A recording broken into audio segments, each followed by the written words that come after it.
namanya, pantai selatan Jawa itu adalah pantai-pantai yang tersebar di sepanjang selatan Pulau Jawa, melewati 5 provinsi dari Banten, Jawa Barat, Jawa Tengah, Daerah Istimewa Yogyakarta, sampai ke Jawa Timur. Diperkirakan guys, membentang sepanjang 1.200 km.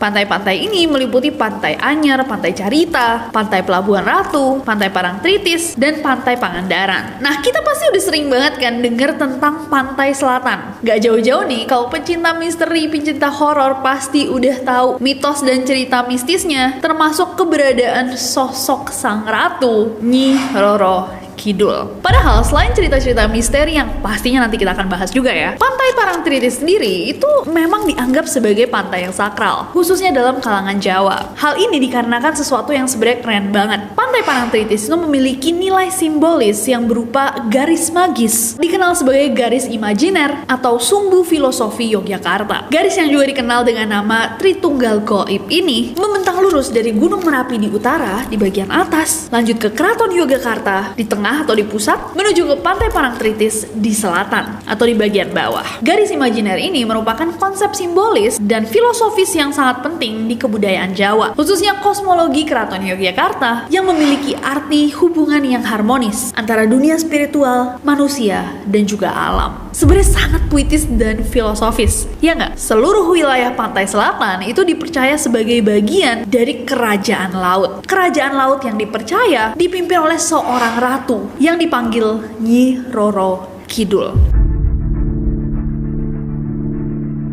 Sering disamakan sama Kanjeng Ratu Kidul, ini sebenarnya dua sosok yang sangat berbeda guys. Walaupun namanya rada mirip-mirip, Kanjeng Ratu Kidul itu dipercaya semacam dewi yang turun dari kayangan dan memiliki kuasa atas ombak di Samudra Hindia. Kanjeng Ratu Kidul akan turun untuk memberikan peringatan-peringatan atau isyarat akan terjadinya kejadian-kejadian penting. Jadi dipercaya sebagai sosok yang memang menguasai Samudra Hindia, Dewi Ombak Samudra Hindia. Melainkan Nyi Roro Kidul, menurut legenda, tadinya adalah seorang manusia. Tapi bukan manusia biasa-biasa, dia adalah putri kerajaan, anak dari Prabu Siliwangi, Raja Kerajaan Sunda Pakuan Pajajaran. Konon, Nyi Roro Kidul ini terkena santet atau azab, suatu musibah yang membuat wajahnya itu tiba-tiba terlihat buruk rupa. Karena penyakit yang dideritanya, dia kehilangan kecantikannya, dianggap terkutuk, akhirnya dia ditendang dari kerajaannya, diusir oleh ayahnya sendiri. Dengan sakit hatinya yang luar biasa, dia berlari sampai ke pantai, dia ambil air laut, dia cuci wajahnya, dan dia merasa bahwa wajahnya itu membaik. Seakan lautan menerima dan lebih menyayanginya. Akhirnya, Nyi Roro Kidul memutuskan untuk